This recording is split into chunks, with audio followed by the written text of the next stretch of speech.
ಹೊಸನಗರ ತಾಲೂಕಿನ ಸಂಪೆಕಟ್ಟೆ ಸಮೀಪದ ಮತ್ತಿಕೈ ಶಾಲೆಯ ಬಿಸಿ ಊಟದ ದಾಸ್ತಾನು ಕೊಠಡಿಯಲ್ಲಿ ಬೃಹತ್ ಗಾತ್ರದ ಕಾಳಿಂಗ ಸರ್ಪವೊಂದು ಪತ್ತೆಯಾಗಿದೆ. ಈ ಹಿನ್ನೆಲೆಯಲ್ಲಿ ಉರಗ ತಜ್ಞ ಅಜಯ್ ಗಿರಿಯವರು ಸುರಕ್ಷಿತವಾಗಿ ಕಾಳಿಂಗ ಸರ್ಪವನ್ನ ಸೆರೆಹಿಡಿದು ಅರಣ್ಯ ಪ್ರದೇಶಕ್ಕೆ ಬಿಟ್ಟಿದ್ದಾರೆ.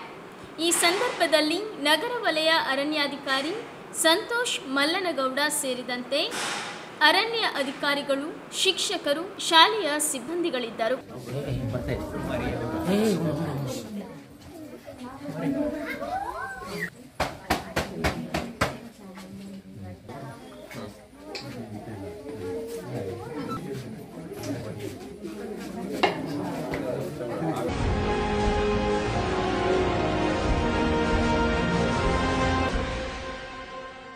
ಈ ಒಂದು ಸಂದರ್ಭದಲ್ಲಿ ಮುಖ್ಯವಾಗಿ ಅಜಯ್ ಗಿರಿ ಸರ್ ಅವರಿಗೆ ವೈಯಕ್ತಿಕವಾಗಿ ಹಾಗೂ ಶಾಲಾ ಪರವಾಗಿ ಮತ್ತು ನಮ್ಮ ಮತ್ತಿಕೈ ಮತ್ತು ಕಟ್ಟಿನೊಳೆ ಗ್ರಾಮಸ್ಥರ ಪರವಾಗಿ ತುಂಬ ಹೃದಯದ ಧನ್ಯವಾದಗಳನ್ನು ಈ ಸಂದರ್ಭದಲ್ಲಿ ಅವರಿಗೆ ಅರ್ಪಿಸುತ್ತೇವೆ.